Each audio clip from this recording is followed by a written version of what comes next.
Je vais vous raconter une histoire vraie. L'histoire de Guillaume, c'est un témoignage d'un jeune garçon qui est décédé à l'âge de 18 ans d'un accident de moto.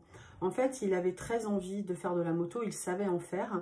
Et en fait, il était avec des amis qui, eux, conduisaient des motos. Un soir, ils sont sortis boire des verres et lui n'avait pas bu.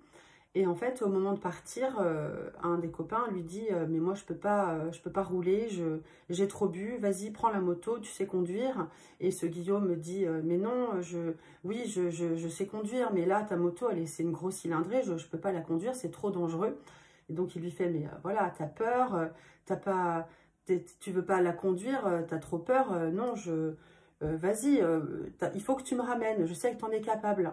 Donc par défi, et puis en plus il était content de conduire cette moto, il ne voulait pas montrer qu'il était faible, donc il a pris cette moto, donc il commence à rouler, il avance, il connaissait la route hein, bien sûr, et puis il lui dit mais vas-y, va plus vite, regarde, suis les copains.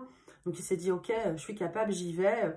Donc voilà, il commence à ressentir c'était grisant en fait hein, de rouler plus vite, et puis ce copain derrière qui l'encourageait.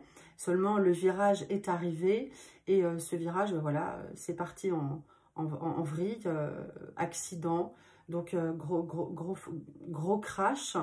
Donc que se passe-t-il? Eh bien en fait, après le crash, il se relève et voit tout le monde s'affairer autour de lui, de son corps, et on lui ferme les yeux, il voit le copain un peu plus loin, affalé par terre.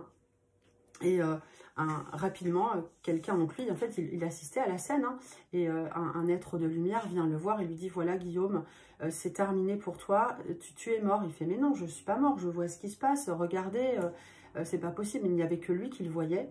Il lui dit, mais si, c'est fini, tu es mort. Et il lui fait, mais et mon copain, qu'est-ce qu'il devient? Eh bien, il dit, bah, pour l'instant, on ne sait pas, on va attendre un petit peu, mais voilà. Donc, il a fini par le suivre, hein, le tunnel, la lumière. Et voilà, il a fini par comprendre vraiment qu'il était mort, mais il essayait de communiquer avec ses parents. Il a vu l'ambulance arriver, il a vu sa mère totalement s'effondrer. Ses parents se sont éloignés l'un de l'autre. Son père s'est muré dans un silence. Lui essayait toujours de communiquer, mais il sentait vraiment, il ne sentait pas. En plus, il n'y croyait pas, hein, la famille n'y croyait pas.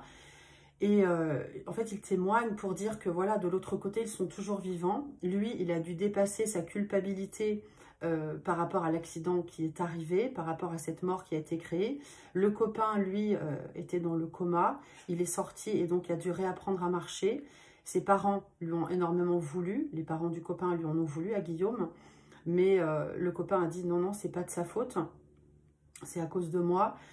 Donc, il a dû dépasser, Guillaume a dû dépasser cette culpabilité.